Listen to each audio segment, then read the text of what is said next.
Hello guys, welcome back to Let's Build. If you can't tell by the title, our second project is going to be a steampunk city. Now I had received a lot of recommendations for what our next project is going to be, but needless to say I can only build one.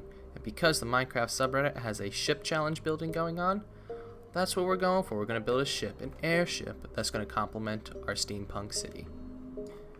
Unlike Let's Build a Desert City, I want this project to be a lot more engaging. Just so I know what kind of stuff you guys want to see. So that brings us to the first question for our Let's Build. The city, the steampunk city, there's two options we have. We can either go for a completely sky-based city, which will be built on floating islands in the sky, or we can go for a land city. And in the land city, at the center of it, will be a giant drill. It's going to be a sort of cavern. It's going to be very coal miney theme to it. So either that or a sky city. Which one would you like to see? Let me know. Like I said earlier, the Minecraft subreddit currently is having a pirate-themed build challenge. There's two of them you can do. You can do the hard mode, which you got to make multiple ships and a pirate cove, which doesn't really fit our steampunk build. But the easy mode is build a single pirate ship. So that's what we're doing. We're building an airship that I guess for the challenge we could say it's going to be a pirate, but in the end goal, it's going to be one of our ships in our capital fleet. Building an airship is very similar to building a normal boat, except you have to pay particular attention to the undercarriage and make sure it looks correct. Because, you know, when you have a normal boat that's going to be sitting in the water is going to be covering it, you cut some slack there. But an airship, it's all out there. So once you get your nice base down, I like to outline it as usual, so that's what I did with the tree bark there. And then you don't want a flat deck. You do not want a flat deck. So what I did is I made 3 different platforms, and if you look at normal ships, they have them. You can exaggerate it more to get a more of a chunky fantasy ship. But for this build, I decided to go with a more realistic, so I kept the platforms shorter. And then I'm coming in with the fences just to add detail to the build. Too much wood, it got boring. Fences are a good way to still use wood as a building material, but it adds a detailing effect to it. And then it was time to move on to the main cannons. Originally I only had 2 of these, and they're a very simple design. The base platform's a spruce wood using stairs to get a sort of rotating platform, and I was just building the cannons on top. I originally wanted to put one onto the deck to the left, but it did not fit, so I couldn't. Instead, we put one of our masts there that's going to connect us to our airship balloon. So what I'm doing now is I'm outlining the frame that our balloon's going to be going in. It's going to be a dark wood to sort of keep with the feel of a steampunk pirate theme. And inside this wood frame is where our balloon's going to go. So the balloon's going to be smaller than this frame. And I'm going to add support struts around it to make it look more whole and realistic.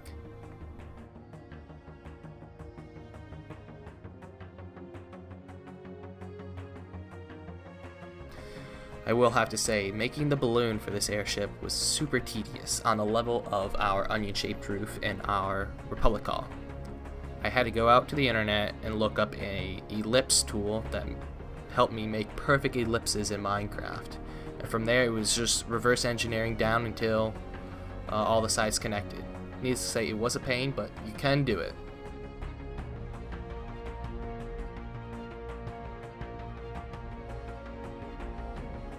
And if you're wondering why the frame is 2 thick instead of just 1, it's because I decided to go with a even themed ship. And when I say even theme, I mean peak at an even number instead of an odd number. I've said this in previous builds too. When you're building a build on a larger scale, it's better to have it peak at 2 than 1. Smaller builds are better at 1. So if I was making an airship at maybe, you know, half the size of this, I would peak it at 1. If you're wondering how I'm making the balloon and getting these nice elliptical shapes, it's because I'm using that ellipse tool. I'm just decreasing the size of the ellipse I want and going up a tier. In the odd chance that this build inspires you to make your own airship, I will be sure to include a link in the description to the Minecraft ellipse tool so you can make proper balloons. Now I have another question for you guys to answer if you don't mind, because I want to make this series better than Let's Build a Desert City. In certain parts of builds, like the onion-shaped roof on our Republic Hull, or just crafting the balloon on this airship, there's a lot of tedious work and me trying to get the shape right. Do you guys like seeing this footage, or would you rather see this footage cut and me put other stuff in? For example, off camera, what I like to do is I'll come back to the build and I'll just add some detailing and minor bits, not worthy of a whole clip, but I can make a whole compilation of that and put that in the video if you guys like to see that too.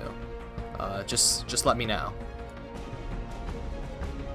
It was around this point in the build that I realized I had messed up.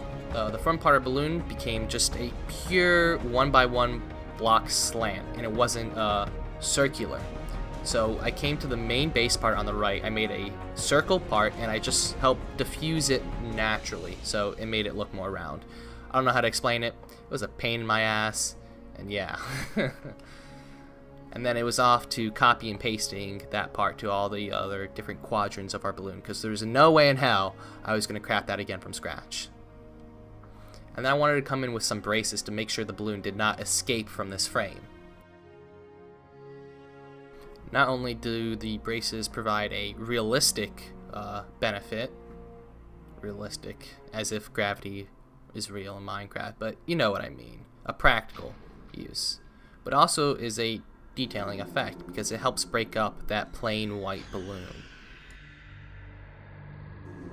And I still wasn't satisfied. I felt like the balloon still looked a little too boring and plain, so I decided I was going to have this drooping banner effect. 3 of them on each side. And it's just going to be, you know, our traditional green, because apparently the theme, color theme of our channel is green now. I didn't realize how much green I used in it.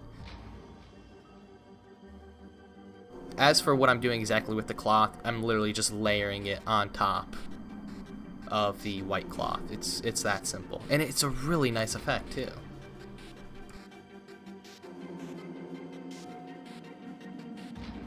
I was going to connect all of them together and see how that looked, but it just didn't look right, even though it probably is more realistic. And I tried some banner designs on it, but I didn't like it at all, so I just stuck with the plain old green. And then it's time to visit our mast. Our mast were just a boring 2x2 tree going up.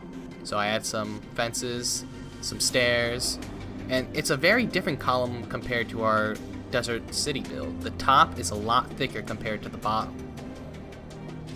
And then moving on to the cabins of our ship, where, you know, all the crew's gonna live and the captain. Gotta add some windows. And a nice bit of detail you can do for your windows is add those trapdoors to the side as a shutter effect. I didn't feel like our airship was intimidating enough, so using World Edit, I changed the number of cannons we have from 2 to 3. And then it's time for the final part of our ship, the rudder.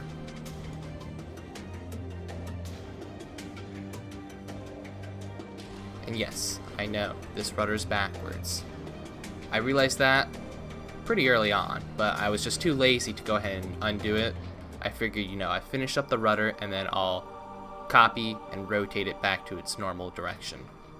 Also, I keep on world editing it down until I get it to a size that I think is perfect for the ship. And then the rudder's going to have 3 different layers. It's going to have a dark wood, a spruce wood, and a fence layer. The inside layer is going to be carved in and it's going to reveal the fence post. The outside layer is going to be spruce. And behind the spruce is going to be a crowned layer of that dark wood to add depth to the build, of course. And then I also had some fence in there for a little more details. I had to think of a creative way to light up the undercarriage of our ship without making it look too fake and unrealistic, or just, you know, adding a torch and be boring like that. I didn't want that either.